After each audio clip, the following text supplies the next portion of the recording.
Ladies and gentlemen, thank you for joining us this afternoon, and good afternoon. My name is Mbongiseni Buthelezi. I'm the director of the Public Affairs Research Institute. I have the easy job of just welcoming you all and thanking you for joining us this afternoon. Under circumstances different to what we're in under COVID-19, this event would have taken place at Wits University, which is our home. And it would have been a live event later on in the afternoon, which would have meant that a lot of people who are able to join us at this time would not be part of the event. So it's created a great opportunity to reach people who would otherwise not have been able to join us. So thank you. The second part of my job is to just put this event in context before I introduce and hand over to Ms. Pam Yako, who's going to be our facilitator this afternoon. This moment, I think, is a moment of great joy for us at PARI because it's the culmination of 2 years of work that has brought us to the launch of this paper, but also to be followed by other papers that I'll speak about briefly. We started this work in actually in 2018, when we were working on state capture following the release of Public Protector's report. We had a 4-part program which involved, in the first half of 2018, a series of roundtables that we hosted at Wits, thinking through what enabled state capture, thinking through the failures in certain parts of the state, that led to also tragedies like the Life as Meny tragedy, and thinking through how we can professionalize the public service. That was building on, of course, work that PARI has been doing since it was founded in 2010. And here, I'll just say, as an aside, this year, celebrating 2010, we would have invited all of you to a big party at the beginning of next month, where we are moving to new premises. We're going to be launching a new PARI corporate identity, and that would all have been unveiled at the beginning of June. Unfortunately, under current circumstances, that has to be pushed out. So at some point, hopefully, we will be able to invite you all, and we'll be able to be in a space where we can offer alcoholic and other beverages, and we can have a big celebration. But back to the work that we have been doing then. So we did a series of roundtables in the first half of 2018 that led to a conference that we hosted in October of 2018, which was the second part of our program. And the conference was putting South African state capture in the context of other instances in the global South. So we had people from Angola, from Kenya, from Nigeria, and other countries who came to participate in that conference. The third element was then to begin to develop these position papers on reforming key areas of the state. And one of them is what we're presenting today. And I want to thank particularly my colleagues, Ryan Brunette, who's led the work on writing this paper, as well as Sarah Meny-Gibert, who are going to present to you shortly. And then the last part of the program was to engage with partners in civil society, with political parties, about developing a reform agenda that this presentation is part of.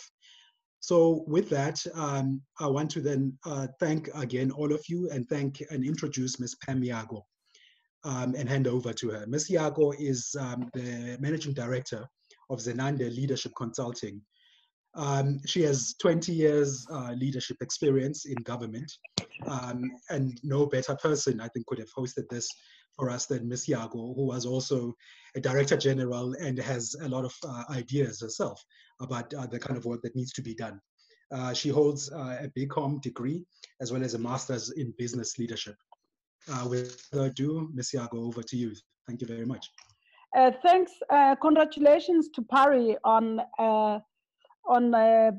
finishing this paper. I remember, I think at some point we had a discussion when you were developing it, and it's quite exciting and it's also befitting in terms of the challenges and issues that are facing the country, as well as the building the capacity of the state in general.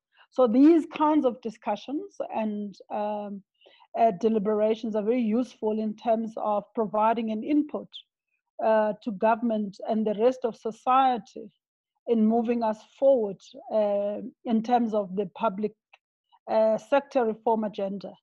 And so my job today is quite small, actually. So I'm very pleased that I only have to just say next, next, next. But on a more serious note, seeing this, we're having this online, there are just a few housekeeping issues before I introduce the panel. And that is participants, we do have a chat function at the bottom of there's functions at the bottom of your screen. If you have any questions to panelists, if you can just pose them there. Also, there's another button called Q&A. So either out of the two, we'll be monitoring some of your questions as the proceedings continue. And other than that, everyone is muted except for myself at the moment, and panelists, I will remind you when you get a chance to speak to unmute yourself.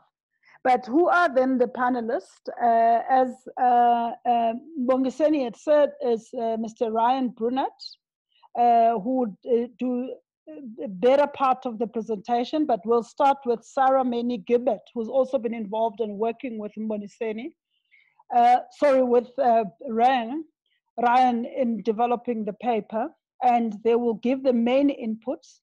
Then I've got two speakers who will provide a commentary and response and maybe some additional ideas on what they're hearing in terms of the paper. And as that conversation, and I will continue, then we'll open up a discussion for all of us to engage with them. However, the engagement, in the interest of time and the nature of the platform, it would be useful to do that through the chat room. So without further ado, let me just allow Sarah to start, who is from PARI, and if she could just start with the background and context and provide us a context to the paper. Sure. Thank you, Pam. So essentially, the proposals in the paper that we're presenting today argue for changes in the way in which officials in the public service and local government are recruited and removed, with a view to developing a more professionalized public service. Now, obviously, the Constitution and relevant legislation, such as the Public Service Act, already envision a public administration in this way, but South Africa is some way from realizing this vision in full, and it's been actively undermined in some parts over the last decade. So just to state that the proposals made in this paper emerge partly from PARI's fieldwork over the last 10 years on state institutions, on research on South Africa's political economy, and from a lot of conversations with other scholars in this field, civil society organizations who've substantively engaged with this, conversations with government officials as well, and with politicians.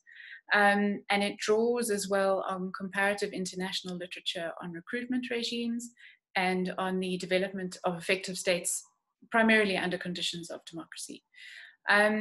You know, the current crisis caused by COVID now makes the capacity of the state and states worldwide more important than ever, I think. I think that much is obvious.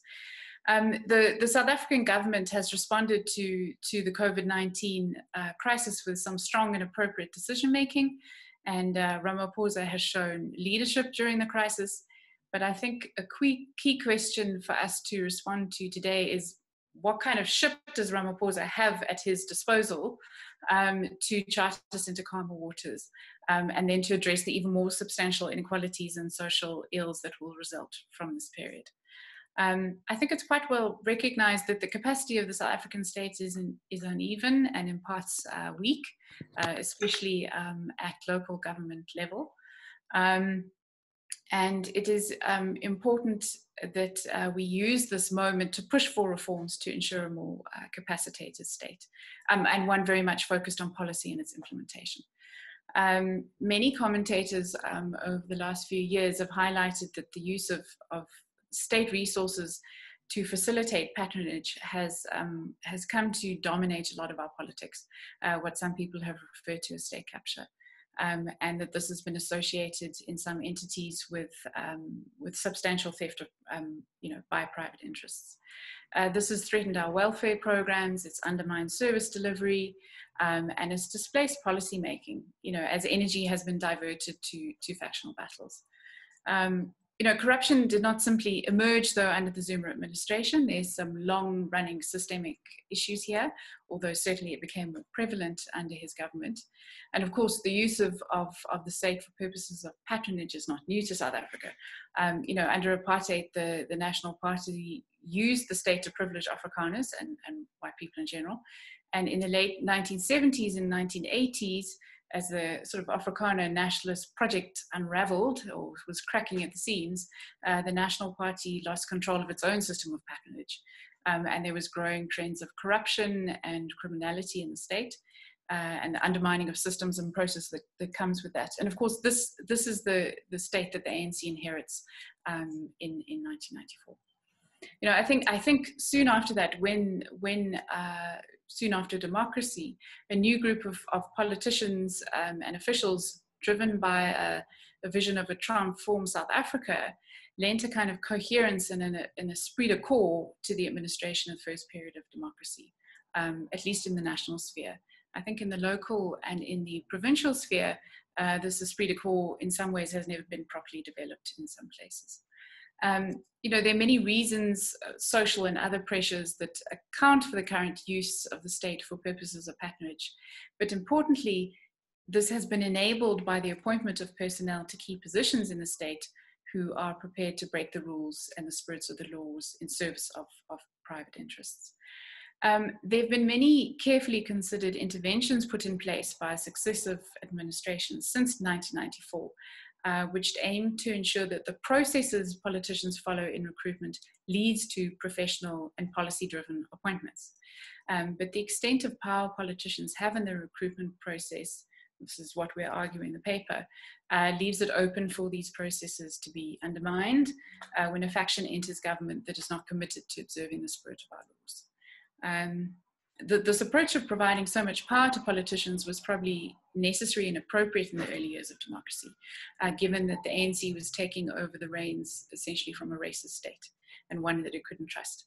But our argument is now we think is the time to review our current legislation and processes for appointments in order to stabilize the public administration and to develop better capacity in the state. The model we're proposing here is not something new, well, not entirely new. It takes its cue from the Constitution, from the Public Service Act, and from a number of policy documents and practices articulated by various administrations since 1994. I think before I hand over to my colleague Ryan, I want to say a couple of words about what this paper is not arguing for. I think that's as important as what it is arguing for.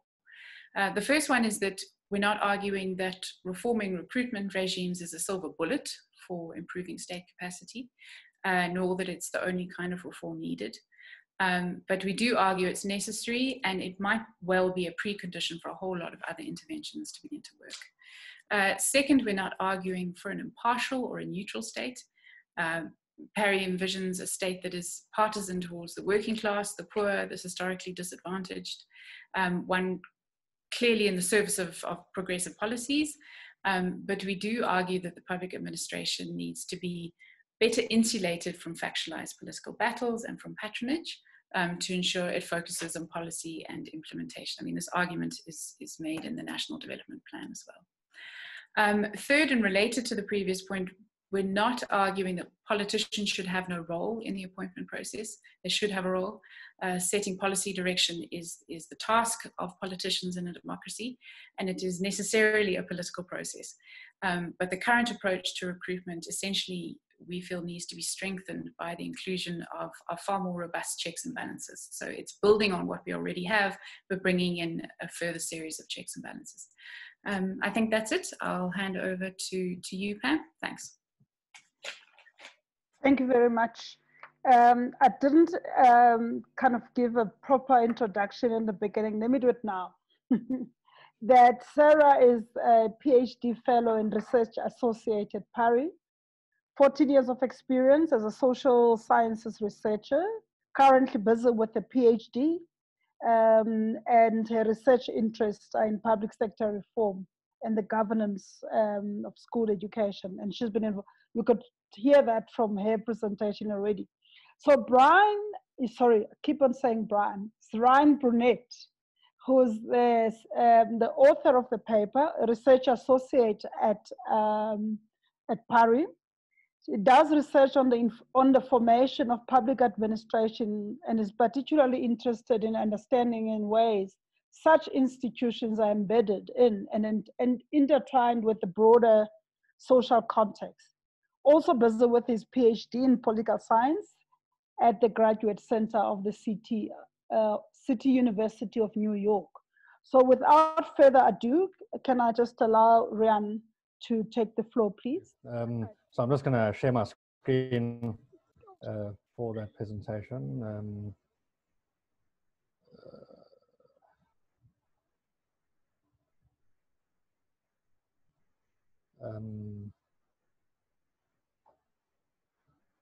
Okay, so you guys should see that now. If you don't, let me know. So we're dealing with appointment and dismissal in the public service and municipalities. We envisage our reforms as being broadly in the spirit of the Constitution.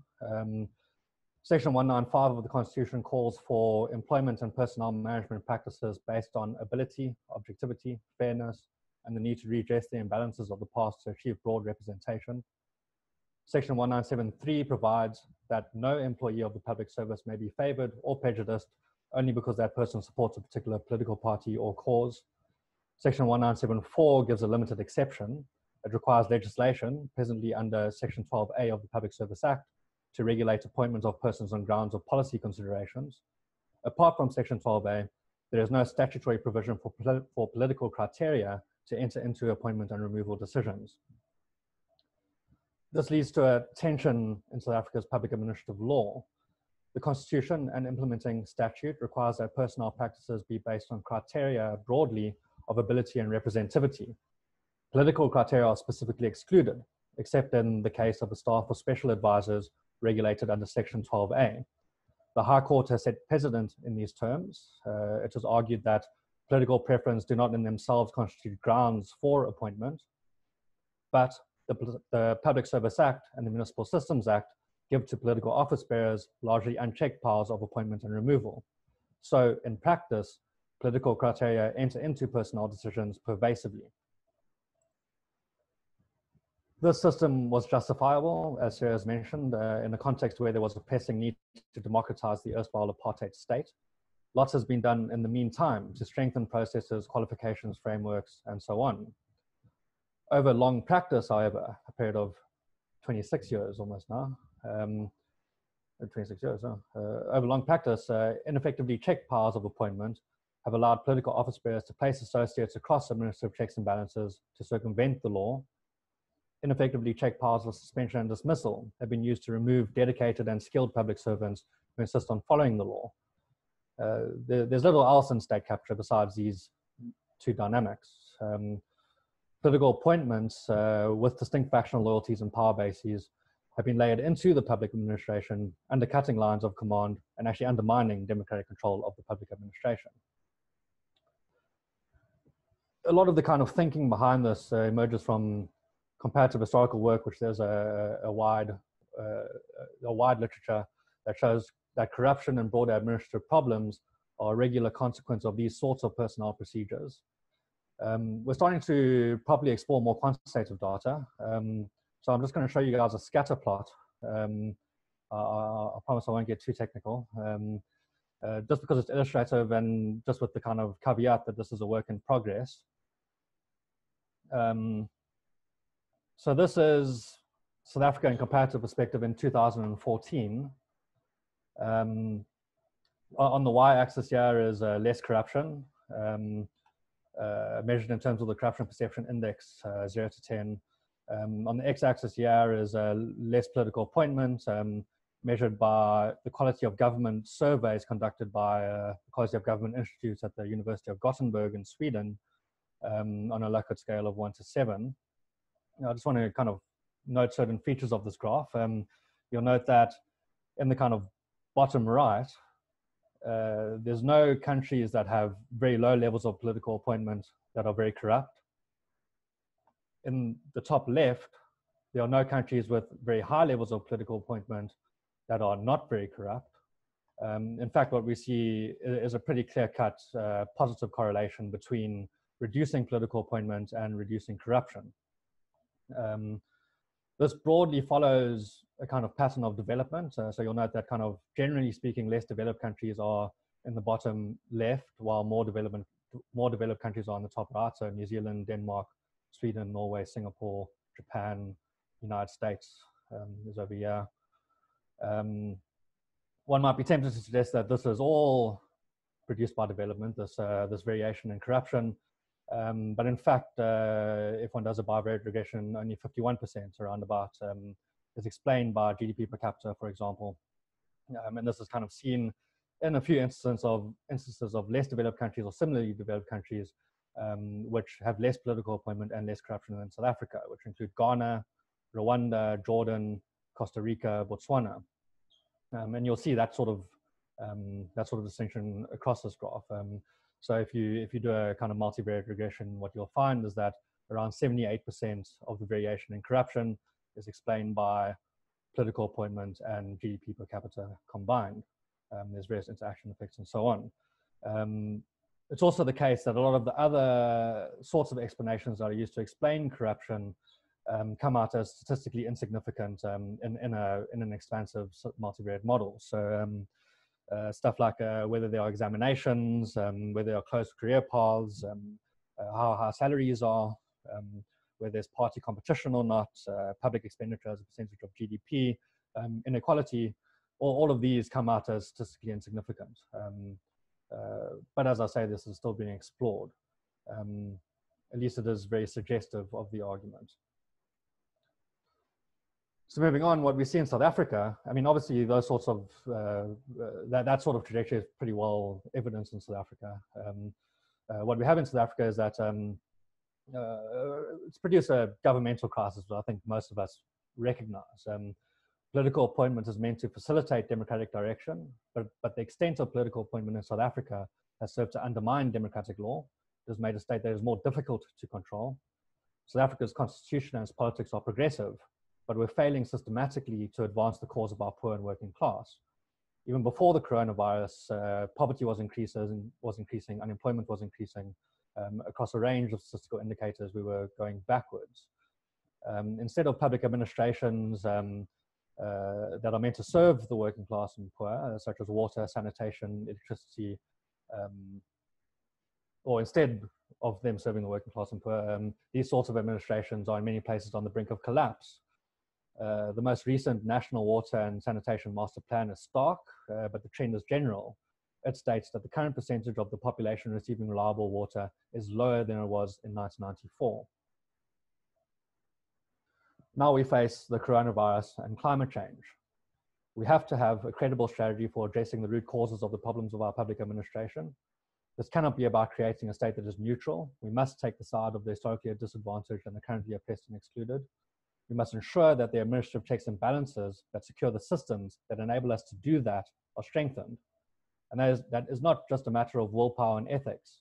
We need real institutional reforms that create these checks and balances by reallocating powers. Our analysis leads us to suggest the following model. It builds on past practice as well as the National Development Plan's own analysis, which called for empowering the Public Service Commission in order to appropriately insulate the public administration from inappropriate political interference. Importantly, this doesn't need to happen all at once. So we've built into this model an incremental process, right, which involves a law which could empower the president to bring organs of state into the model one at a time, what is called a covering in clause, which has been widely applied in these sorts of reform processes in other countries very successfully.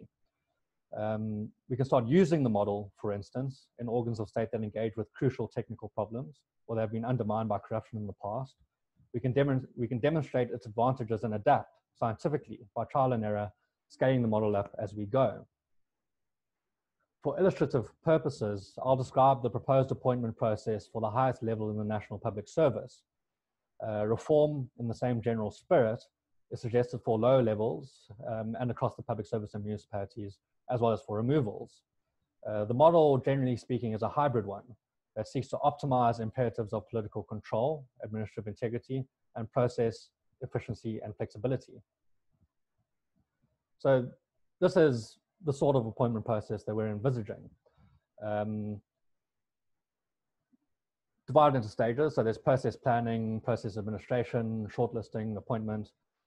Process plans set within broad legislative parameters, as well as principles of competitiveness and non-partisanship, qualifications, job and person specifications, types of testing and scoring, and categories of subject matter experts needed on selection committees. For the highest appointments, we envisage process planning to be conducted by the Public Service Commission in consultation with the President. Process administration involves designing and conducting relevant tests, long listing on the basis of compliance and minimum thresholds, and establishing a selection committee which includes relevant subject matter experts. We envisage that process being conducted by the Public Service Commission. Shortlisting would be done by selection committees, which will score and generate a shortlist, and which will be constituted in part by subject matter experts. Politicians, for example, could be involved in interview processes. That could be part of the process plan and so on. And then appointment would be done by the President for the highest posts from the shortlist generated by the selection committee. We don't want there to be bottlenecks in appointment, so we reserve the Public Service Commission for the highest level appointments. One level below that, so we'll start incorporating Director Generals. For low appointments, heads of departments will take on more substantial roles. But the part of the model is that we have provided for a range of checks and balances throughout appointment processes, and that is done through creating what we refer to as a system of tiered screens, which is that each part of the process is controlled by a different actor, so as to make to produce the result that no particular actor can control the entirety of any process. So I think I'll leave things there and open things up for discussion. Thank you for your time, and thank you for coming. I'll hand over to you, Pam. Yes, thank you very much. Okay. So I'm going to allow the two colleagues to just comment on what's being presented, and just to remind all the participants that you still have a right to ask questions.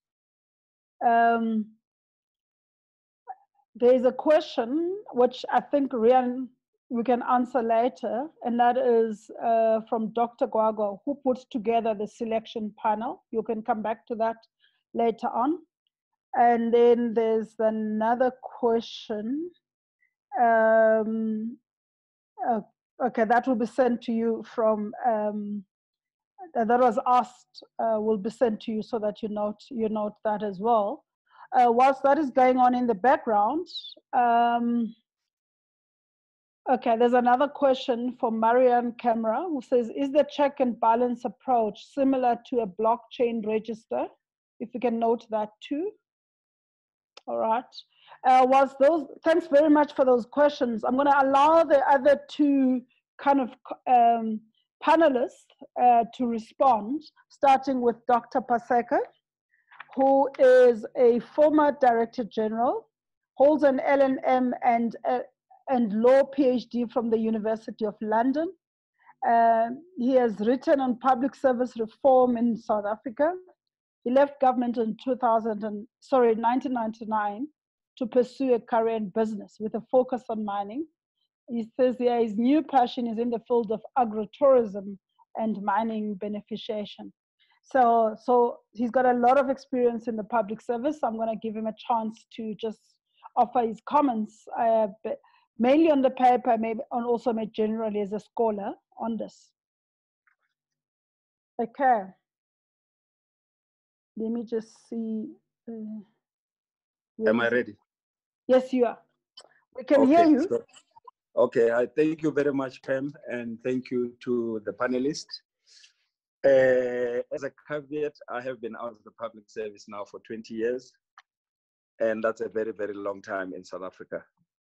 But I think the key elements of what we designed at the time when I was the Director General remain in place in terms of the Public Service Act and the regulations, and how power was moved away from the Public Service Commission onto primarily the Ministry for Public Service and Administration and the department. At the time, politically, it was the right thing to do, given that the Public Service Commission became an obstruction to the transformation agenda that ought to have been put in place. The provinces were not functioning properly. The system of administration was extremely cumbersome, and all power was concentrated in the Public Service Commission necessarily. You couldn't make any appointments across the country unless it was approved by the Public Service Commission, which at the time was run by 3 individuals. And that necessitated all the changes that we came to characterize as the new Public Service Act as we know it. I think 20 years later, looks back and say, have we been able to achieve what we set out to achieve? I would say indeed we have done so, to the extent that we've been able to transform the character, the racial profile and the gender profile of the public service in South Africa. But most importantly, we have been able to facilitate service delivery to key areas of our people, which was one of the key requirements in terms of our constitution. Over the years, it has become very clear that the political administrative interface that was put in place then has now served completely different interests and agendas, and that needs to be managed. When executive authorities were given the power and the responsibility to manage recruitment and to be actively involved in the administration of the departments, it was precisely to drive a transformation agenda. But that has certainly led to quite a lot of corruption, maladministration, and incompetencies that we see today. And that requires, which I agree with the paper in its totality, in that we need to revisit the question and reallocate these functions and responsibilities back to the Public Service Commission. However, the Public Service Commission currently constituted requires a lot of reconstruction. It requires the capacity. It requires a reconstruction in terms of how we appoint public service commissioners and who become public service commissioners, and how we infuse within the Public Service Commission an element of practicing public administrators, retired directors general, and as well as independent individuals who will be able to assist. Because we have lost a lot of expertise in the public service, either due to either retirement or people live in the public service over the years, and we don't have that continuity that we require in terms of its values and the way in which it operates. If a new Public Service Commission will accommodate all those elements, then it might help us to achieve something much better and probably much more professional and less political interference. How we manage that is going to be critical. We should not underestimate the hegemony of the ruling party. And the hegemony of the ruling party is such that if you don't have proper systems in place with a reconstituted Public Service Commission, you might end up with exactly the same issues. So that is an issue that needs to be interrogated much more seriously and deliberately. And I think the second comment I want to make, much as I agree with the covering in provision, is that you need to take the first 2 upper layers of the public service out of political interference and put them in a professional collegiate structure. So that, similar to what happens in the UK, for example, where you have your Director General and Deputy Directors General not being appointed to a particular department, but being appointed to a collegiate structure where they can be moved around according to where they are required, especially where people have transversal skills. It shouldn't be that you are contracted to a particular department and when your contract ends, and then you are lost to the public service. You should be able to be moved to health, you should be able to be moved to social development and so on. And we need to make that more permanent appointments rather than contractual appointments. At the moment, I know the Public Service Act provides for a 5-year program, a contract, but out of practice, this has been reduced to 3 years. To be honest, in 3 years, there's not much you can achieve. In the first year, you spend your time trying to understand your department and your mandate. In the second year, you begin to conceptualize what needs to be done. And in the third year, when you start drafting what needs to be done, you're out of the system. And that has led to paralysis of the public service as we know it today. That I want to believe will assist extensively in bridging the gap. The third issue that I want to raise is that the issue of ethics in the public service has fallen by the wayside. The school of government that has been created for, to train public servants needs to spend more time and effort in infusing the public service with a particular ethos and values, so that when people get into positions of power and authority, they know that they have a particular agenda, which agenda is informed by the Constitution and a bias towards the poor, the disadvantaged, women, disabled, and children. That should be the underlying factor.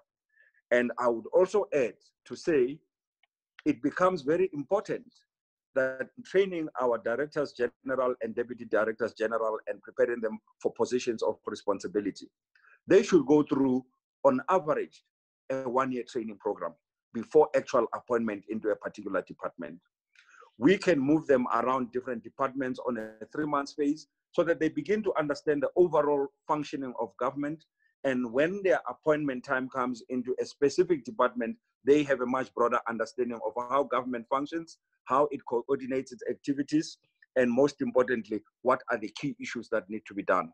In the UK, it is standard practice that before a permanent secretary is appointed to any particular position out of the collegiate, they are sent through to the Civil Service College in Sunningdale, where they go through almost 12 months of training and placement in the various departments, building capacity and expertise. And out of that pool, permanent secretaries are appointed and they can even be moved across.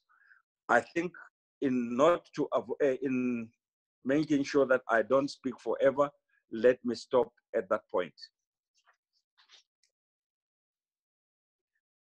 Thank you very much. I'm gonna just read 1 or 2 questions for the panelists to just note. One is, the history of liberation parties as we know it results in the rewarding of party cadres with positions in the post-independent government.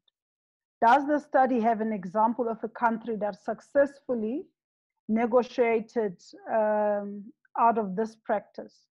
That's one of the questions in addition to the other ones that I did read, and then I'll come to others. And there's one more, that ministers and DGs and ministers and deputies sit on selection committees of DGs and DDGs.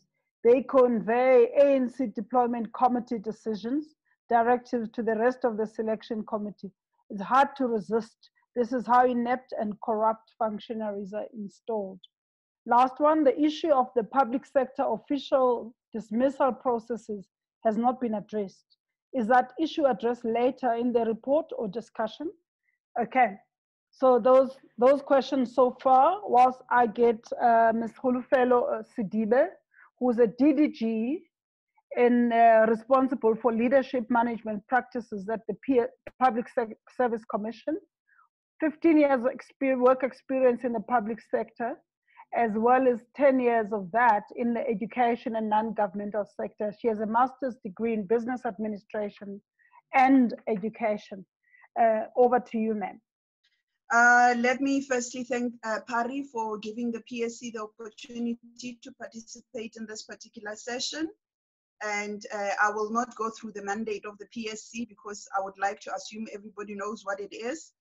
But I am also hoping that after I have made my inputs, they will demonstrate that the PSC is not necessarily a toothless institution that is marginal to the crisis that is being experienced in government. And I also just want to congratulate PARI on behalf of my chairperson for partnering with various institutions to create a platform where we can discuss openly critical issues that should be dealt with in as far as the transformation of public administration in the country is concerned. Let me start by my input by saying, Program Director, transformation of the public service and public administration in general is a very, very complex and contested process. It is multifaceted. There are no chronological steps on how you get it right. And there is not always a wrong or right answer. A lot of things go through trial and error, and when they do not succeed, they have to be changed. And hence, we welcome the discussion paper from PARI.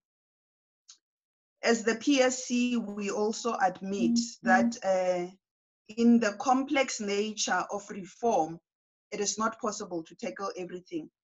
So we will focus also our inputs on the issue of recruitment because we consider it to be absolutely important in making sure that when you bring people who are going to run a system for you over a long period, the manner in which you bring those people in is absolutely correct, because it is often difficult to correct things whilst people are already in service. And it is also very difficult to remove them in light of our labor laws. The proposals made in the paper regarding the reform for rules and procedures in relation to appointments and removal, as well as balancing the powers of executive authorities in that particular space, is something that we would like to welcome as the PSC. However, we want to indicate that professionalizing the public service is not just about tinkering with the recruitment processes, the qualifications requirements, and the experiences of the people. The test of whether people are fit and proper in many instances goes far beyond that. It includes aspects relating to whether people have got a public value orientation in their minds, in their hearts, and in everything that they do, irrespective of whether the laws have got weaknesses or not. It is for this particular reason that the Public Service Commission is advocating for a values-driven public service and a values-driven public administration. And I'm deliberately using the two concepts because public service is one subset of a broader public administration and public sector for most people, if we understand. So we would like to see the paper also addressing in detail the issue of public value orientation. And I'm happy that the previous speaker has alluded to the issues of the values that were upheld by the first crop of public administrators who were appointed after democratic elections. It is something that is very difficult to define, but we do know that where public value orientation does not exist, there is no amount of law or checks and balances that are going to stop maladministration and corruption. In advocating for a values orientation as the Public Service Commission, we are saying for the past 25, 26 years, or let's say the past 20 years, a lot of work has been done to promote what we call the Section 19 values and principles, but in the form of the Batupili principles, the Code of Conduct, and other instruments. But this has resulted in another mode of compliance, tick. Do you know the Batupili principles? Do you know the Section 19 values? Often these principles are read independent of other parts of the Constitution, especially the founding values of dignity, the founding values that talks to the responsibility of the state towards the people and so forth. So we would like to see a recruitment process. Somebody has to be able to help us to do it, that helps us to identify people who are coming into the system with a value, public value orientation that is not going to create challenges for us. Because once the people are in, you can't correct ill intentions and wrong orientation through training of the code of conduct. Yes, these things are important, but they are almost reactionary to a problem that you have brought into the system because you tend a blind eye to such a requirement during the recruitment process. Having said that, the Public Service Commission obviously supports the hybrid model proposed in the NDP, which is also alluded to in the paper. However, we are aware that the position paper restricts the role of the public service to the process administration aspect in terms of the steps that have been outlined. We assume the writers of the paper are trying to deal with a potential weakness that is not necessarily addressed in the NDP, or for lack of process details in the NDP, where you are likely to see the head of public administration and the PSC overseeing endless recruitment processes. So we are saying to address the potential weaknesses in the current hybrid process as outlined in the NDP, the paper should consider introducing within the shortlisting process the involvement of external experts in the manner in which it is proposed for municipalities. There is a very simple argument for that. The technical requirements for a DG in transport or national treasury will never be the same to the technical requirements of a DG in justice or another institution, health, education, and so forth.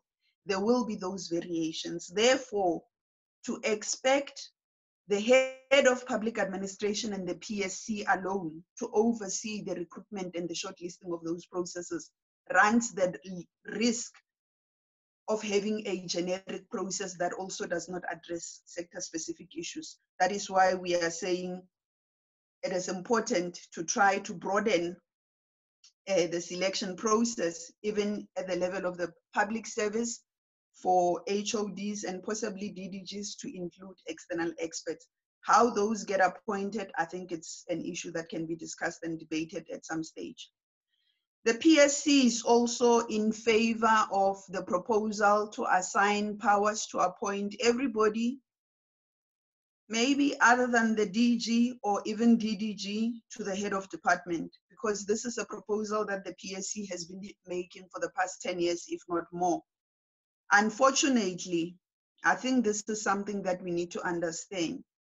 When certain proposals and recommendations are made and they require legislative change, that change goes through a particular process.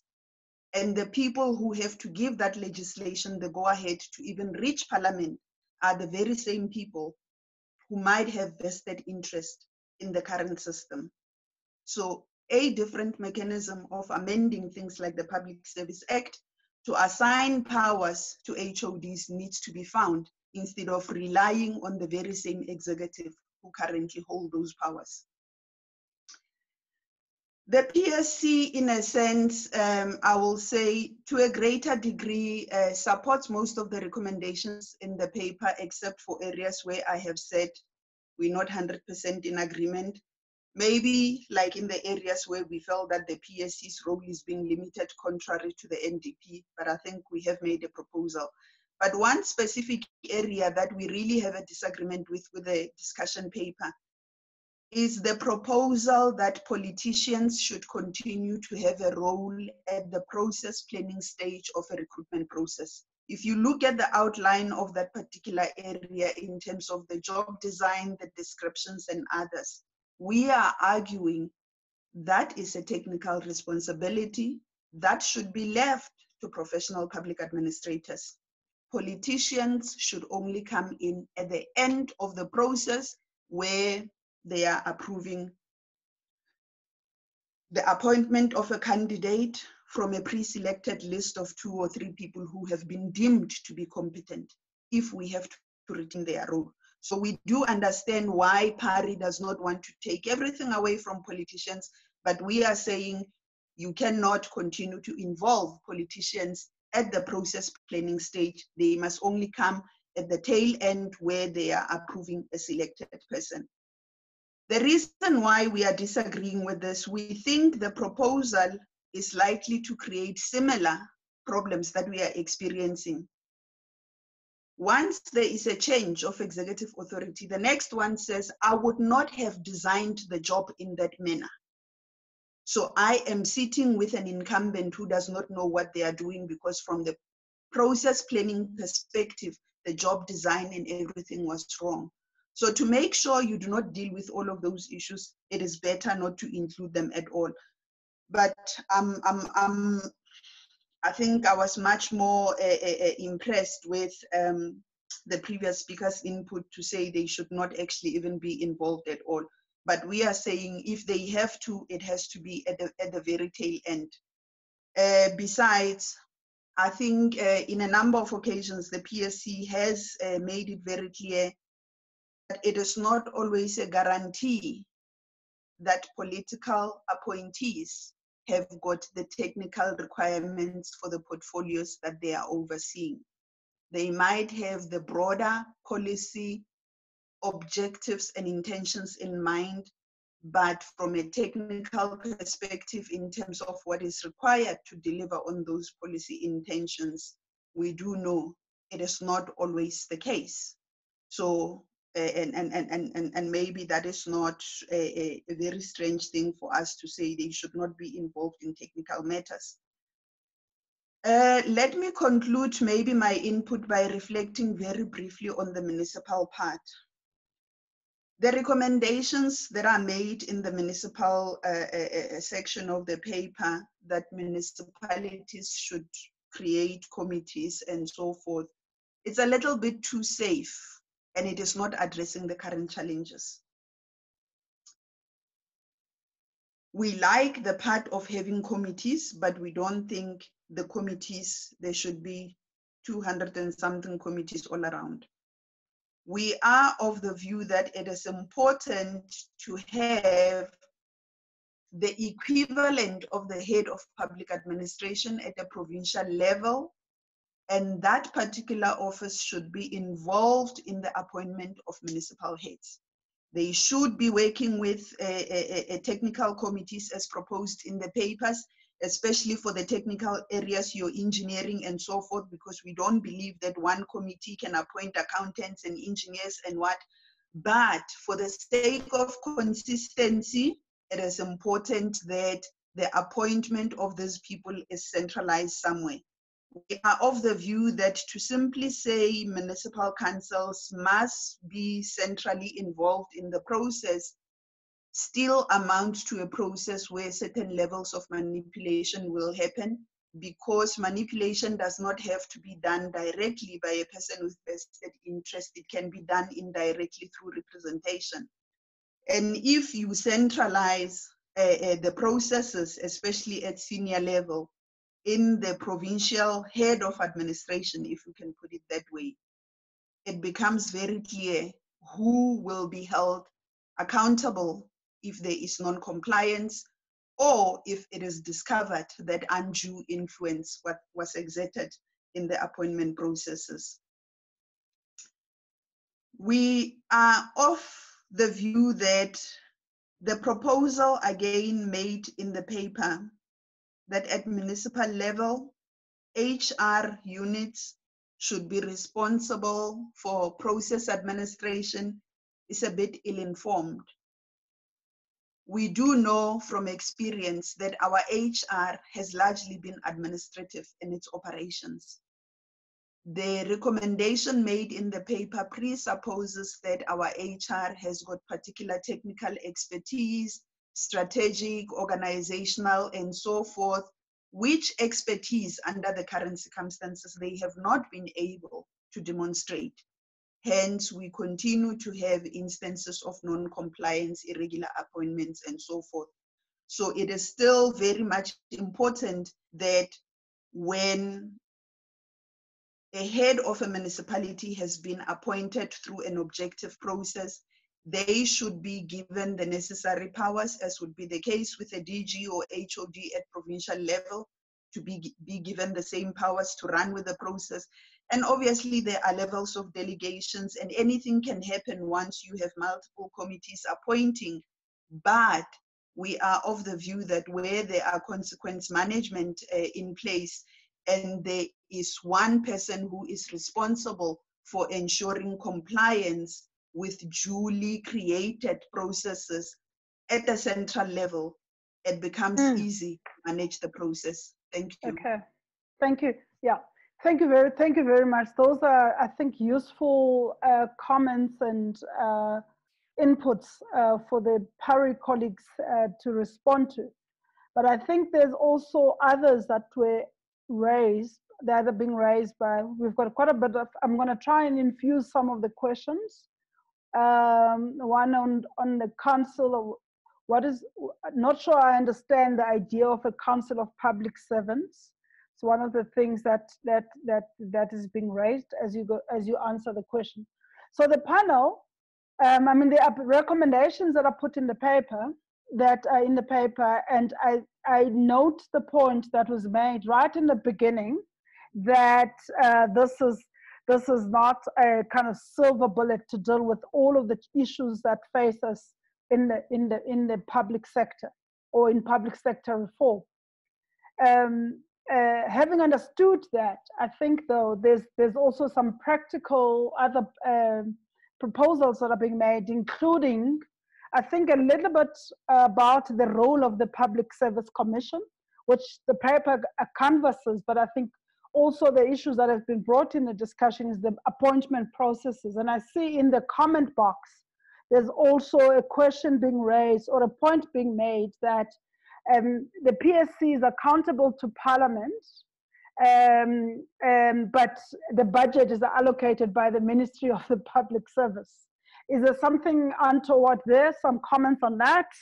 And I think there's another bigger issue that relates to what is happening at the moment. I think the practical thing that we're probably dealing with, and I would like to hear what other members of the panel feel about this as well. That you do have, and I think two speakers spoke about the need. One made a practical example on how you get someone to become a head of department or a director general. And there was a practical suggestion around the 12 months process that you need to go through. What happens, like as we've seen in recent cases where someone was a DG in another department, then another minister comes in and gets into another portfolio and brings their DG, who is a completely different, who's got might have skills, I suppose, I don't know, but just was a DG in another department just because the minister I worked with has moved into another department. I'm now moved across to the next department where the minister is going, and I think that's some of the things that. So I'm going to allow the panel to respond or comment. And I'm sure some of these things are food for thought, and some of it is areas for further work. We have researchers. PARI is a research organization. Some of them might be issues that you might want to research further, but whoever is ready from the panel, I will then recognize to offer us some comments. Okay, Ryan, you first? Oh. Okay. I mean, I'll just kind of respond briefly to Paseka and Kholofelo. I mean, I think broadly we're in agreement. You know, there's some divergence on some points. We agree that transformation is one of the major achievements of the system as it is now. The state is, in fundamental ways, different from the apartheid state, and we recognize that. We agree, you know, so Paseka, you were mentioning the Public Service Commission under, you know, in the early post-apartheid years became a bottleneck, resisted transformation, all that sort of thing. You know, we think the Public Service Commission is also fundamentally transformed. Part of our proposals are to kind of limit the extent to which the Public Service Commission does become a bottleneck. So we reserve it, unlike in the old system, which where the Public Service Commission had a wide role in many appointments across the state. We reserve the Public Service Commission just for the highest appointments. And yeah, we agree that the Public Service Commission, there are certain features of the Public Service Act, for example, that need to be changed. Sorry, the Public Service Commission Act that need to be changed. For example, political appointments to the Director General position, the Deputy Director General position, and so on, or rather political involvement in those appointments.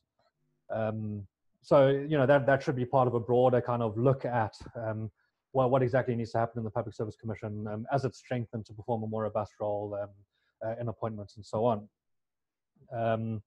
We also agree with you, Kholofelo, that you know, that you know, we need to go beyond just allocating powers and such in appointment processes.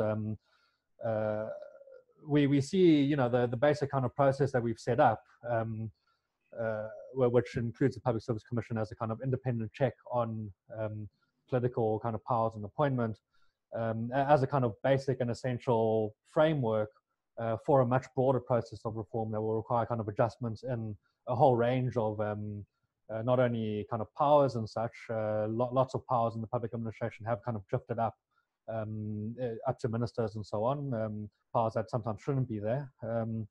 But also, you know, a broader look at stuff like chaining, ethics, and so on. We agree with that fully, that what we're trying to do in this particular paper is just focus on what we see as a pretty kind of fundamental reform that provides conditions for all that other stuff. In terms of external experts, so what we have done is we've said that the Public Service Commission, so, you know, part of the way the stages model that we've set up works is that the Public Service Commission constitutes selection committees, right? So we don't envisage the Public Service Commissioners themselves acting as selection committees. Rather, Public Service Commissioners decide on who should be in selection committees, right? And that should include subject matter experts as per where the appointment is being made. So in health, there should be healthcare specialists and so on. So we take that concern on board. As regards the politicians and the process planning, which is you know, I think when this was first written, I wrote it the way you would like it to have been written, right? Which is that politicians weren't involved in process planning, along the lines of the kind of concerns that you have. And then, you know, partly that was amended because we were trying to, you know, there is a concern with kind of political palatability, right? So whether politicians are willing to accept this, right? And we felt that a role in kind of process planning would to some extent ensure that the kind of expertise and stuff that politicians need to kind of draft policy are included in the kind of selection process, so they don't end up with expertise that aren't aligned with political objectives and so on. In fact, in many systems around the world that have this kind of model, Public Service Commission sort bodies do often allow for kind of political input at early points in the process to ensure that that the appointment process does kind of result in candidates that are appropriate to kind of political objectives and so on, but without politicians being able to appoint their political connections and so on, producing the sorts of dynamics that we've seen with state capture and so on. So, you know, that's obviously there's a range of kind of competing imperatives at play there, and how one resolves that, it's a difficult one. I tend to, at this point, think that politicians can be usefully brought in just as a kind of, just through consultation. So it could be, you know, politicians after consultation rather than in consultation. Currently, as the Public Service Commission in consultation with politicians, we could make it Public Service Commission after consultation with politicians. And that would probably cover both of our concerns fairly well. As regards, you know, the fact that people that would often have a vested interest in the system as it is, being the people that need to ultimately allow legislation to go into Parliament and so on. You know, it's happened before that that people in the executive that were used to making patronage appointments reform systems and prefer the sorts of system that we've described. Partly that's a matter of the kind of the political moment that those sorts of executives are in. So, you know, often it's happened in crises, often through substantial public pressure and so on. Cabinets in many places in the world have begun to reform or reformed. You know, there's other, you know, this is a kind of question of strategy and tactics, and there's other ways that one might approach it. One might go for kind of like independent members or private members' bills in Parliament. One might, you know, do a range of things. Depends on how one decides to do these sorts of things, but what's feasible and so on. But I think, you know, we've certainly considered the kind of political practicalities of how to get this sort of thing done. And partly this is why we're going for this kind of covering in provision, which, you know, the simple fact is that a country with the extent of kind of patronage that's happening in South Africa, this will not come in as a one-off legislation that covers the whole administration in one go. That has never happened in the world, right?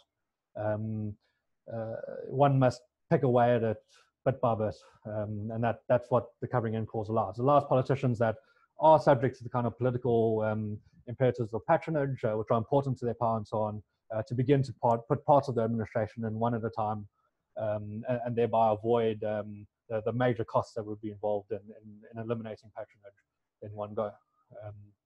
So yeah, and I think, you know, there's a range of other very, very interesting and helpful suggestions that have been made, and I think they're very worthwhile to consider in a kind of in the broader kind of reform process that we're envisaging. So thanks for those.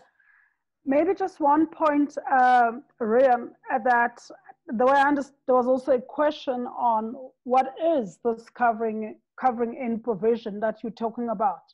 I know you've gone into what it does and what it doesn't. Maybe just go a step back and say, what is it envisaged? And then that will put a context to what it does or what it doesn't do. Right. So, I mean, this covering in clause is it's a provision in the statute that says that the president can, by presidential proclamation, decide that specific parts of the administration are covered in to the terms of the legislation, right? So that proclamation would be irreversible, right? The president couldn't just by proclamation get rid of his old proclamation. Only another piece of legislation could do that. And so what it does is kind of produce let's say almost like a ratchet effect in which, you know, political pressure and, you know, that kind of thing could be brought to bear to cover parts of the administration in, and then that part would be covered in, and then you move on to other parts of the administration and you build a system like that. This is how the United States did it after the 1881 Pendleton Act, 1883, sorry, Pendleton Act, I think it was. It provided a covering in clause, and a range of other countries have had provisions like that. Mexico is doing that as we speak. Places like Albania are doing it as we speak. And yeah, you know, any political system that's had these sorts of problems on a large scale, like South Africa's had, has used something like that mechanism to ensure that this sort of process goes ahead. Thank you. Other panel members? Can I respond to a couple of the panelists' contributions? First of all, thank you so much. They're really superb. I mean, I wonder if we could think about how we can capture not just the responses from Dr. Ncholo and Ms. Sedibe, but there are 36 questions now sitting in the question and answer section. And I think we've got to think about how we can go through these quite systematically and use them to improve the paper and kind of format them or package them in some kind of debate way and get those back out to panelists and to attendees. Okay, let me just clarify that those are being captured, I mean, as part of the Zoom process. So I'm picking up some of them as we're going along, and I'm sure those will not be missed. So even though we don't ask them in the session, they won't be lost. Yeah. So I think that, Ms. Sedibe, your comments about a sort of values-driven public service, I mean, essentially towards the end of your contribution, I think sort of your viewpoint and PARI's align quite strongly that one can't really think those outside of recruitment regimes as well. We need to think them together. I think that conversations about ethics in the public service are often treat ethics as some kind of free-floating thing that one comes to an organization with or one doesn't, rather than thinking about how the organization shapes ethics and values, and that recruitment regimes are fundamental to who one brings into the organization and therefore what kinds of people one has, and then also how one can performance manage. A lot of the questions that I'm seeing in the question feed are about the performance management system.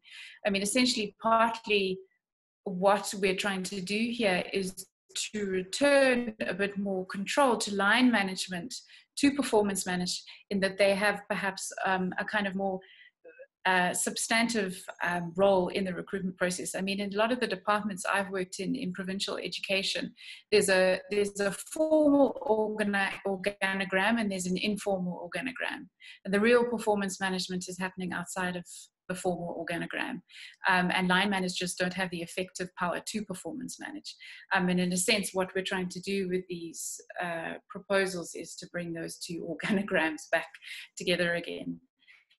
I think we haven't, PARI, discussed the issue that DG should be permanent or not. I don't know whether Ryan has a strong opinion on it. I would favour the fact that they should be permanent. So I agree, Dr. Ncholo, with your comments. I think that, you know, the next step is for PARI to also think about training regimes in relation to recruitment. I like your idea of the drawing on the UK model, but I wonder if that might prevent certain people from wanting to apply for those positions. I don't know. So I think it's something we need to think through more strongly. And I think, you know, what we also need to do is to develop these institutions quite slowly. So, you know, the National School of Government is sort of trying to reimagine the National School of Government from its old outsourced Palama model and slowly build capacity internally. But I think that we need to make sure that the National School of Government itself has the capacity in partnerships with other higher education institutions to start to develop this training and kind of start say, for example, with DGs only or with the SMS only. I think there's sometimes a tendency with the National School of Government to want to roll out mass programs quite quickly, whereas I personally would like to see the National School of Government focus far more precisely on the kinds of issues you're talking about, Dr. Ncholo. I wonder whether we can address some of the questions that have been asked. Pam, there was a question on the dismissal processes. And I wonder, Ryan, if you can quickly take people through how the dismissal process would follow the same kind of logic to the recruitment process. Yeah, I mean, so again, the Public Service Commission will take on a more substantial role. So for the two highest level appointments, which are depending on whether you include a national head of the public service and provincial heads of the public service and so on, that would be, you know, the head and the director general, or if you don't, then it would be director general and deputy director general. Those would be, you know, for suspensions and dismissals. You know, politicians would have a say there, but it would have to be authorized ultimately by the Public Service Commission. So if there's kind of misconduct or that sort of thing, then it would need to be justified before the Public Service Commission. And then the Public Service Commission would authorize that dismissal or that suspension in a fast track, on a fast track process for suspension. You know, if you're dealing with a small number of appointments, that's entirely possible. So, you know, that's roughly in the spirit of the other thing. So you wouldn't have a situation in which, like you have now, where people are suspended on very limited grounds and they're just kind of left outside the public service to kind of, you know, on pay and all that kind of stuff for a year on end or something until they get tired and they just leave, or, you know, that sort of thing. Now they would remain in their positions unless the Public Service Commission authorizes that suspension or dismissal. Okay. Okay, thanks. I think I'm going to allow just a little bit more of the questions in the discussion. I know I know the paper is about appointment and removals, and I think we spend quite a bit of time on that. Where there are some issues that people are still want to raise with regards to that. But I think there's also, what I'm also starting to see in the comment box is issues around keeping people in the public service, you know. It's one thing to get them into the system, and it's another to be clear on how to exit them out of the system. But how do you keep them engaged, motivated? People are talking about here the orientation and managing talent that is required, because it also links to how well you do that. Also helps with how you then promote people, because you've put in the system ways that encourage or incentives for people to to work in the public service, and also to be able to be promoted into senior positions. I don't know if anyone else on the panel, doesn't have to be the two speakers, wants to pick up that matter.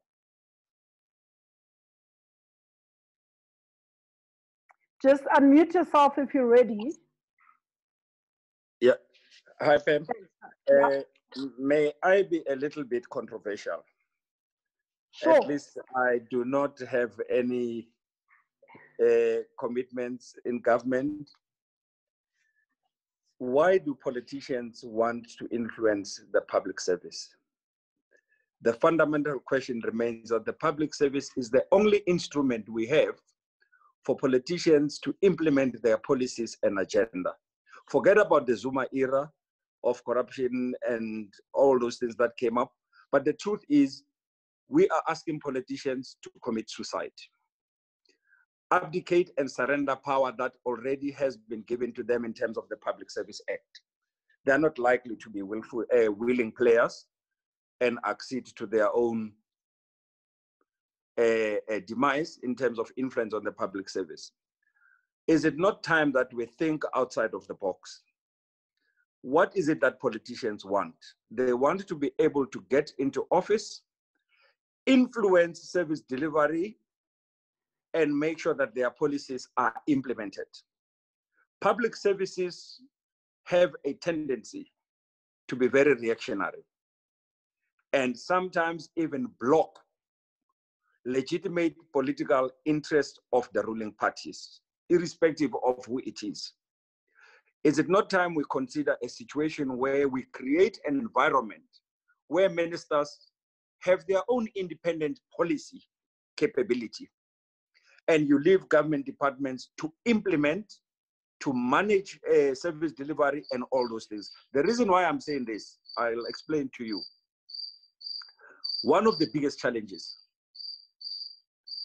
ministers find themselves being defenders of departments. If there's a problem with health, it's being mismanaged at Bara, the minister takes the flag for decisions that the minister is not part of, and for an agenda and a program that the minister has no influence over. Now, by separating policy and implementation, the minister should be able to take a department head on without being defensive. The minister should have the capability to monitor what the departments are doing and direct them towards the program as agreed to, whether it's a political program from the governing party or it's a program that has been agreed in terms of the constitution. Without creating that capability, I don't see how we're going to get it right. Number two, Public Service Commission, Ms. Sedibe, I'm convinced it's a toothless bulldog. And we did it deliberately so, because at the time when we had challenges, the Public Service Commission was the stifling agency of state. All positions from assistant director to DG were being approved in Pretoria on the 12th floor for the whole country, which was not practical. And they were frustrating transformation. And we made sure that we take away that power and put that power in DPSA and put the Minister for Public Service as the driving force to facilitate that transformation. And now in going back and saying, we have achieved 20 years of sustained transformation, and now we need to redo certain things differently, and we need to recapacitate the Public Service Commission. We need to look seriously what the relationship is going to be between DPSA and the Public Service Commission, which powers you are putting on one side and which powers you are putting on the other, and whether you want to make the PSC a complete Chapter 9 institution whose budget is not dependent on the Minister for the Public Service. Those are things that we need to interrogate and say, what will be the best model that works and functions? And 3, I want to be very, very controversial. Our system That's your last point for this round, yeah. Our system of governance has taken expertise at the service of, at the level of service delivery. People clamor for promotion from local government to the province because they become the bosses. And those who are at provincial level clamor to be at national because they become the bosses. Then you sit with local government with no capacity and expertise to implement anything. And all the expertise is sitting at the province, pushing paper and policies, and at national. We need to question that. I'm not saying the provincialization of the country was the right thing, but I think maybe 9 provinces may be just too much. Okay. Because then you can streamline all that and take true and meaningful expertise back to the level of service delivery, rather than populating provincial administrations where people are pushing paper and designing policies and this and with no one to implement at the local level. Yeah. If I get hanged for it, good luck for me. I mean, I don't think it's controversial at all. And just to get the panelists to get themselves ready to comment on some of those points, which I think are very challenging in the discussion. And I would just add to that the role of, I mean, there's talk of the district development model, which is aimed at getting coordination at that level, at a municipal level. And if you don't have the requisite capacity, how are you going to make sure that happens? Which is to your point. But I think there is already thinking towards the role of local government. But I think, how do we make sure that we create the necessary capacity to give local government the capability to perform the role that it should be playing? Anyone on the panel that wants to pick up on some of those points that are being raised? And yes. Yes. Maybe let me just start with 2 simple things. Yes, the Public Service Commission for years, it was getting its budget through MPSA, but that was for administrative reasons. It did not necessarily mean that the MPSA dictated the program of the Public Service Commission. If the Public Service Commission did not act in a manner that was independent, impartial, and fair, it was all because of the decisions of commissioners, not a minister in public service and administration. There was a question around whether a minister can move from one department to the next with a DG. Technically, no. But if the minister made a proposal and the president approved, that is legally acceptable. But does it make technical professional sense? No, it doesn't. You cannot expect, for an example, a DG who was responsible for social development with absolutely no background in finance, tomorrow they move to National Treasury because their minister has moved there. And that is the reason why we talk about the issues of technical competence being important.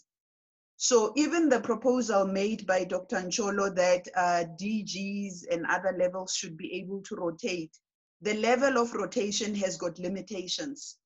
Within particular sectors, related areas, it should be possible to move people around, but you cannot move people from one extreme to the next. You can't take somebody with absolutely no health background and say, all of a sudden, go become the DG of health and so forth. So those rotations as well, they need to be managed. So where these things have happened, it's because the law allows, but does that necessarily make it professionally sound? No. And I think in a number of instances where such proposals were brought to the Public Service Commission, the Commission did advise that it was not advisable to do such a thing, irrespective of what the law does. Whether the advice of the PSC is implemented or not, that is another issue. Maybe that is why we are often called toothless, but the PSC is not shy to make recommendations or pronounce on things that do not make sense. The question is whether we have the power to enforce that which we pronounce on. There was another question around removal. We do note the proposal that is made in the paper.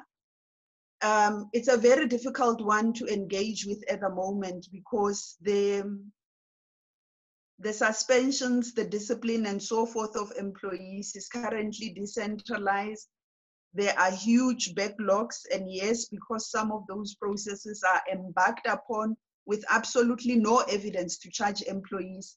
So to try to get the PSC to even have a last okay on matters of those nature, where we know on an annual basis you could easily be talking about quite a couple of thousands of people who are undergoing those processes, could just create other bottlenecks. But it is something that is worth discussing and debating, taking into account that we have bargaining councils and other structures that also have the responsibility to deal with these issues, and often their pronouncements are more binding in terms of the Labor Relations Act. The last issue that I just wanted to comment on is how to keep people engaged and productive. I think if the recruitment processes are in order and departments know what is expected of them, and their programs of action are not dictated to by personalities, whether such personalities are executive authorities or directors general, it should be possible for people to perform. But equally, in the current work environment, even the most productive people, when they disengage, it is often not a decision to disengage. It's a process that results from them observing people who are not doing anything with no action being taken.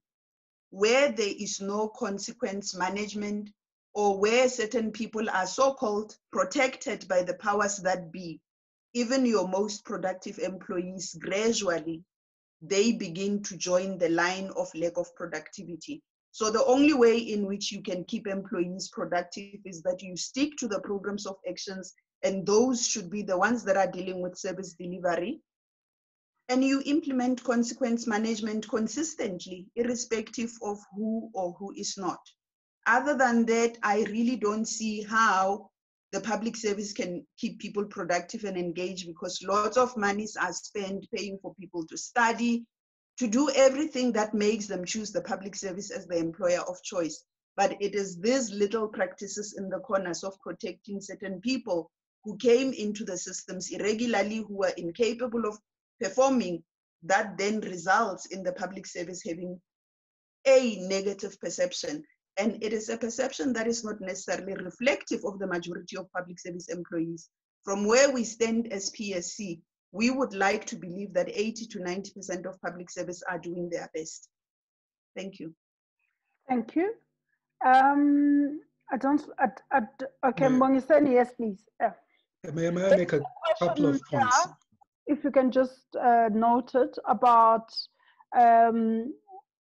where would the paper go? Maybe you'll answer it in your closing remarks, but just remember that. So in fact, there's a question in line with that one, that is about what influence does PARI's paper have? And I want to link that with another question that's been posed about civil society. The point I want to make is that this particular paper actually is the product of a process. I mean, I mentioned earlier that we've been doing this for a good part of 2 years. And last year we had 2 rounds, 2 workshops in which we invited to Wits University a whole range of people from civil society organizations, but also people from parts of the state, some of whom are actually part of this meeting, people with decision-making power in certain parts of the state, that were part of giving input into the production of this paper. So the way that PARI works generally is in 2 ways. On one hand, we do partner with change makers inside state institutions, who then can take some of the proposals being made in papers like this into processes within the state. But also we engage in those processes where they are open to people like us to engage. The Public Service Commission is one of our partners, where we have an MOU to work together. And so we are in ongoing discussions about informing some of the processes that where we are able to. So that's the one point I want to make. On the civil society side, I mean, that's the second way in which we work, which is in inviting players from other civil society bodies, in inviting a set of academics to make inputs into the papers that we make, I mean, that we've written. And there are 3 of them, I'll talk about that at the end. What we are also trying to do in building is to build a constituency that can say things that Ms. Sedibe, who works for the Public Service Commission, or somebody else who's an official in the Department of Public Service and Administration cannot say. And what allows, I mean, what that allows us to do is to say, I mean, Ms. Sedibe has very boldly said some of the things that some people in other places are very reticent about saying. We have the ability, I think, as an independent body, as outsiders who also engage with internal processes where we are able to say things that need to be said, and to be able to bring other civil society bodies, but also society more broadly, into a coalition that can call for the kinds of reforms that we are calling for in papers like these. So that's the process that we work through, and through putting this paper out publicly, having worked through it with a whole bunch of other people in civil society, in universities, and inside the state. This is a position paper that PARI has taken the lead in developing, but it's actually collectively developed by a whole range of people. The last thing I'd like to just say is, I mean, it's a point that's been made, but it goes back to Ms. Sedibe's point about public values orientation. I mean, one of the things that I think we need to revisit in South Africa is this question of training. Sarah talked about how the processes of recruitment need to be linked to other processes through which they speak, talking about values, talking about, I mean, people once they are inside the state, who cannot be dismissed easily. But the role of the National School of Government and the making the public service an employer of choice, to use that cliche, I think is something that needs to be thought about quite seriously. We need to think about how we recruit people out of university, for example, and give them the kind of training that Dr. Ncholo was talking about. The National School of Government, I think, has a big role to play there. But it's not once people are at senior levels that we need to think about training. We need to think about how you bring in junior people into state institutions and how you bring them up through the public service, through using, I think, more effectively, like Sarah has said, the National School of Government and those kinds of training programs that need to be developed and developed slowly. And so I think the key thing there is to take a long range view in how you build up this kind of our culture and the values that we want to see in the public sector. I'll stop there. Okay, thanks. I think just a few points from the chat box. One of them is, which I would like to invite the panelists to respond to, is, which I don't think has been mentioned anywhere, is the role of professional association or body for accounting officers. Like you have in local government, you had, you have Info. In the old days, there used to be that what I can't even remember what it was called, but an organization of town clerks, which you had to be a member. You had to have certain years of service, and also espouse certain values and yeah. So the role of professional bodies, because I mean, for example, if someone is a lawyer these days, we know if they found to be acting in a way that is not in line with the profession, there's a process where the association or the bar deals with a lawyer. Is there something like that something to think about in terms of instilling values and integrity and a certain level of, so there's a question around that. And we'll come back to the role of institutions, because I think for me, and I'm not taking a dig at the Public Service Commission here, but what we all know, for example, when the Auditor General issues another institution that is established by the Constitution, it issues its reports annually. The whole of the country, which is your point about the role of civil society, we know that that X number of provincial administrations got a disclaimer. And now something as simple that people would understand, so that we are able, what we know as South Africans and as civil society, that a Department X is also has not been complying with whatever rules and prescripts or advice or reports that might be. So a suggestion for the Public Service Commission to think about something equivalent, doesn't have to be totally transferable, but something that will get the rest of our citizens to be engaged in your reports, so that we become a voice in terms of enforcing or the implementation of some of your recommendations. Okay. I'll come to the other questions now. I'm just going to allow the panel to just comment on that and any other issues that you might be picking up from the thing. I'm trying to dispose as many of the questions as I can. And I don't want to close them. I'm scared that we might lose them if I close them. They still look like they're 51, but I think I'm working my way down. They might not be 51, but and I'm not sure, because I sent a message to Vasanthi to just check if we're not losing the questions but I'm picking up as I can from the comment box. Anyone from the panel? Sure, so I'll jump in. There's a number of things to kind of respond to, also from Paseka and Kholofelo. I think that the ministries, if we implement a kind of independent check on appointment processes and director generals and so on, I think there's a strong argument for creating better policy capacity and monitoring capacity in ministries.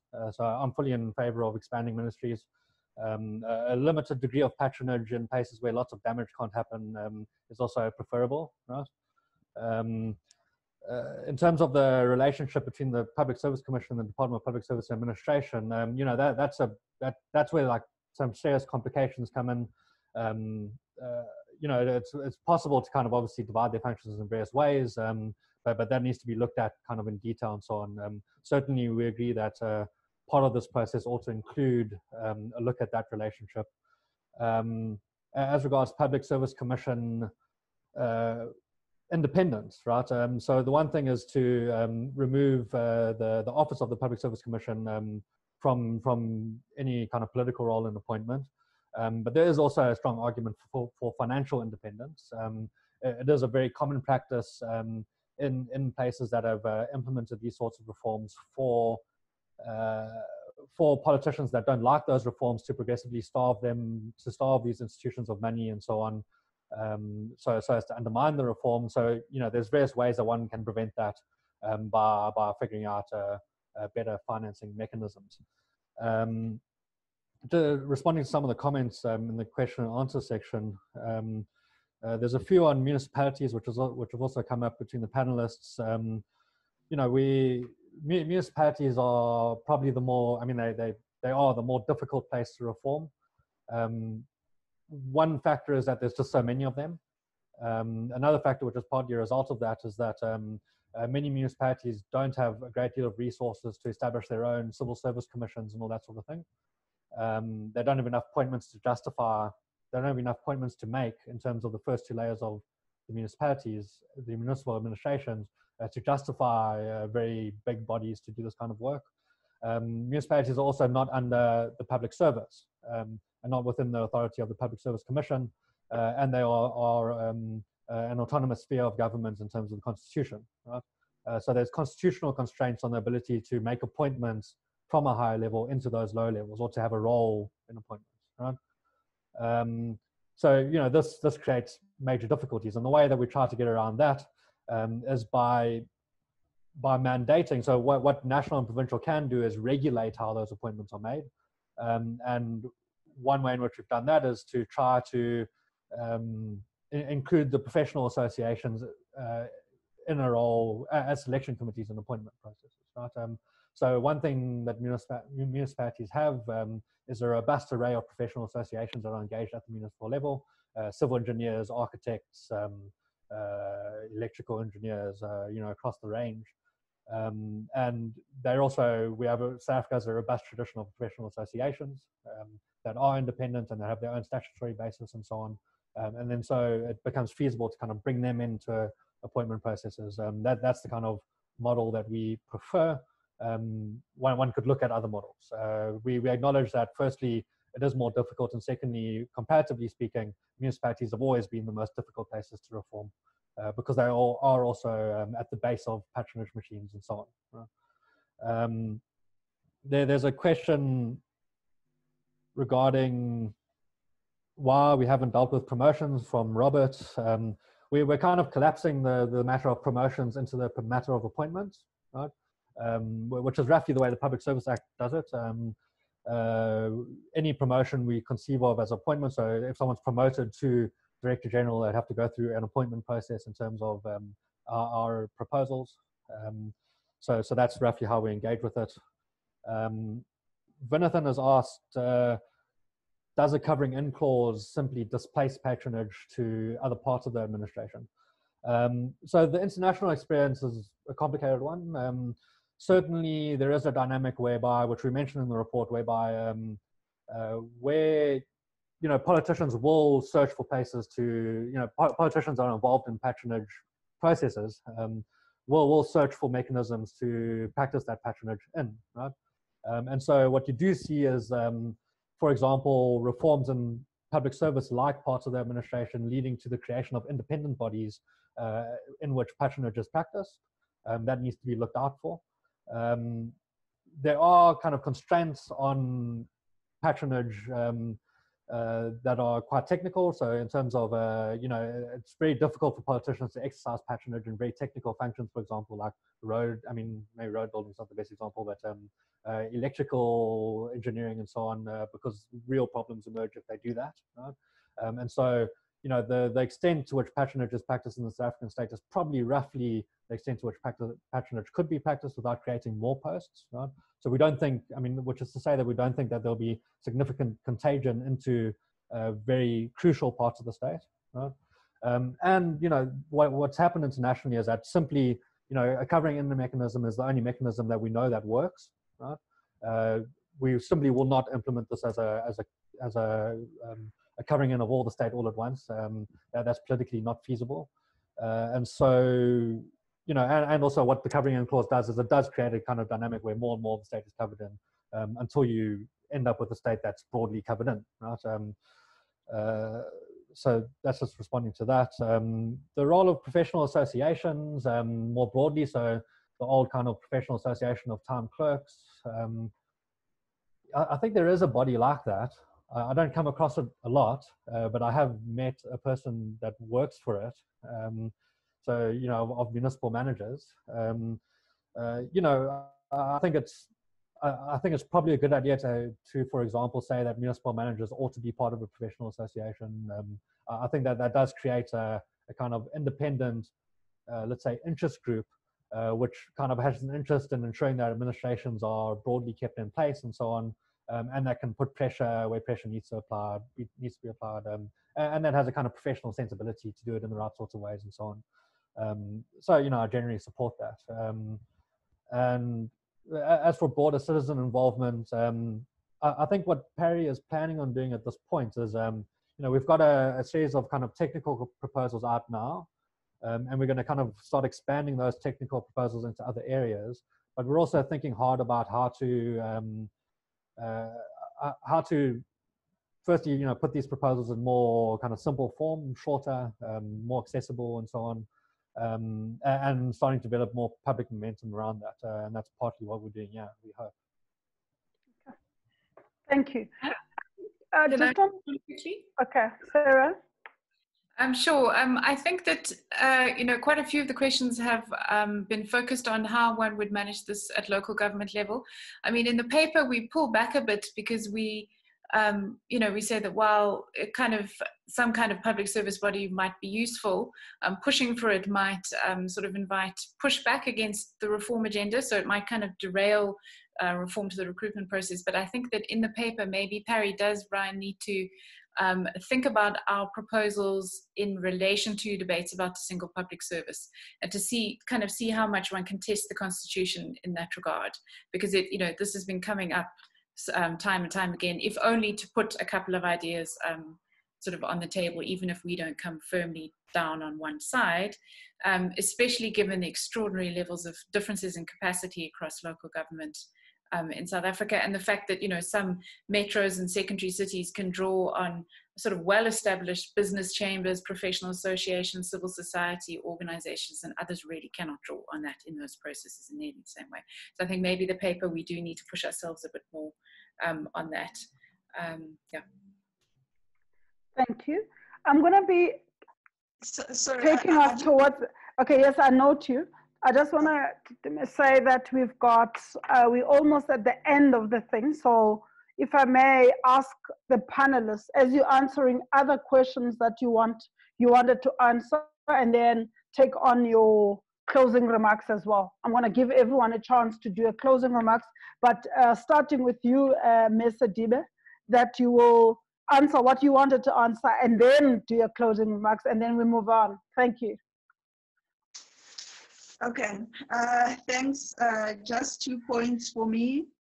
The role of professional associations, from where we stand as the Public Service Commission, given the diverse nature of the public service and possibly local government, is that on average, public servants would hold dual membership to a number of, let's say, doctors. They have a professional association, but there also has to be something that links them up with the public service. At the moment, the only thing that we have that binds all of these professions together is the code of conduct and the prescripts and others.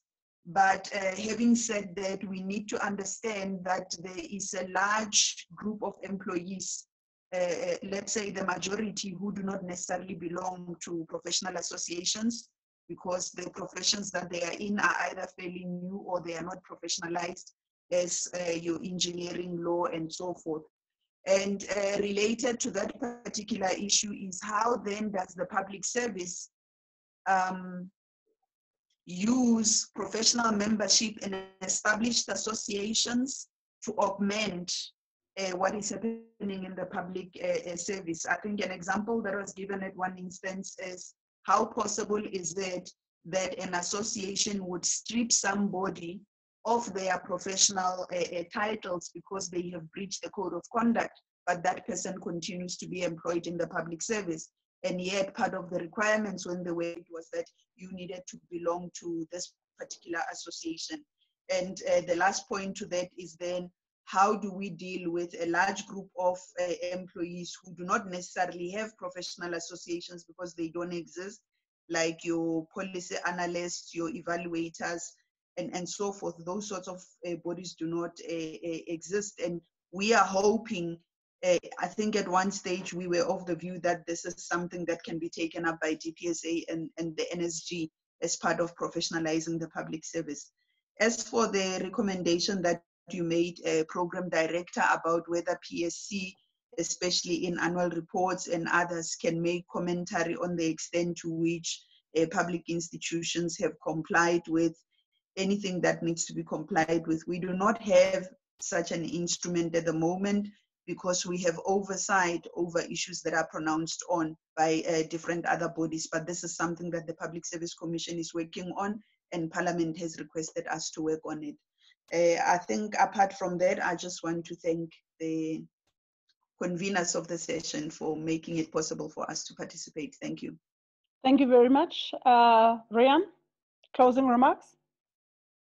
I mean, I think most of what I'd want to say has been said. You know, just I guess, would want to underline that, you know, a lot of the things that we want to do ultimately depend, I think, to some extent on getting the very specific things that we've suggested in the proposals right. It's difficult to see how we can develop appropriate policy-making processes, how we can ensure ethics in the public administration, how we can keep people in the public administration, train them up, you know, and so on, without ensuring that processes of appointment and removal aren't used in such a way as to get around laws, to remove people that are just trying to follow the laws because they're getting in the way of you know, procurement processes that are going to politically connected people and so on. It's difficult to see how we can get things right without this specific thing getting right, without getting this specific thing right. And this is, you know, this accords with wide experience in South Africa and internationally. It really is that recruitment and dismissal is the heart of how to build a state that's effective, that can implement policy processes that we wanted to implement. And so I think partly, you know, I see our kind of function as to kind of focus the discussion in such a way that that we're focusing on essentially on things that that are the most important to get right, and that will provide a lot of positive feedbacks for a range of other processes that we value and that we ought to value. And also, thanks everyone for getting involved. Thank you, Sarah. And then Dr. Ncholo after that. Mbongiseni, I'll take you last to do for your closing remarks and closing of the session. But from my side, thanks everyone. Thanks. No, I don't have any more comments. Just to say thank you so much for the really substantive nature of the comments from both the panelists and from the attendees. Thank you. Dr. Paseka?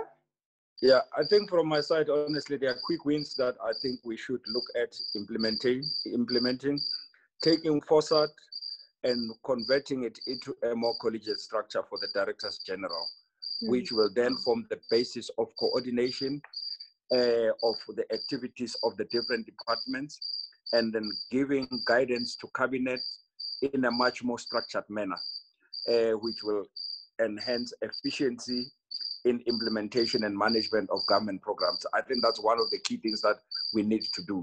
I think the second one for me, honestly, is the question of the Public Service Commission and how we then professionalize the two top layers of the public service, the DGs and the DDGs. That can be done with very minimum effort as well. Take them out of being your typical appointments at a political level into a much more structured system, and then we can gradually implement changes all the way down to the bottom as time progresses over the next few years. Thank you. Mbongiseni? So I want to just first thank all the panelists, especially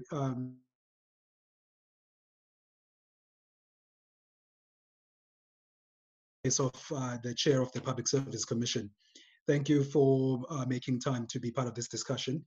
And especially thank you, Ms. Yako, for facilitating the conversation.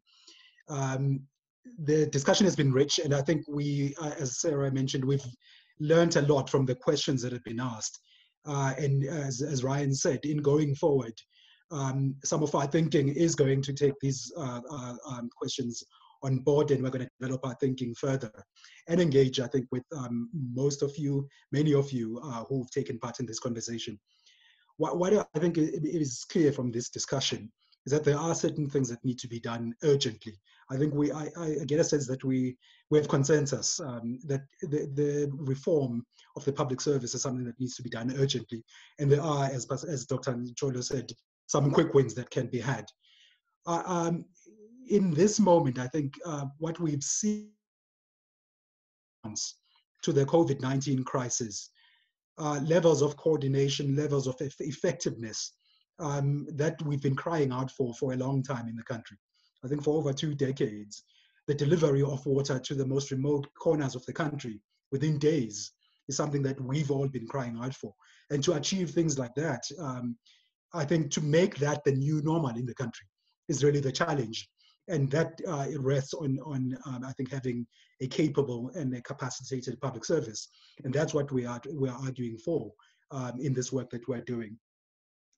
And lastly, I just want to mention, I said earlier that this is one of 3 papers.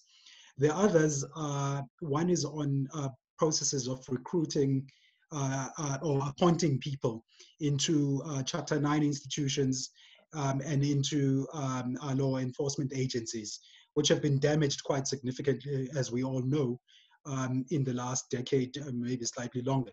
That paper is also up on our website. And the third paper, which also dovetails quite nicely with the public procurement bill that's out for public comment, is on reforming the public procurement system in South Africa. The public procurement bill is out for comment, and the closing date has been extended by Parliament to the end of June. So we've also written a paper. It's part of a long process and also work that PARI has been doing since its establishment. That paper is out for comment, and we're going to be hosting a launch of that particular paper sometime in June. But later this month, we're going to be hosting a workshop with the Mandela Institute at WITS, where we are going to be focusing particularly on the public procurement bill and bringing some of our thinking in the recruitment, in the procurement paper, to a larger audience of professional bodies, among others, that are thinking about responses to the public procurement bill. And finally, may I also thank 2 colleagues not visible here, Florencia Belvedere and Vishanti Arumugam, who are the people who've convened all of us and made all of this possible on our side. So with that, thank you very much. We'll then bring this session to a close and hope to engage with you further going forward.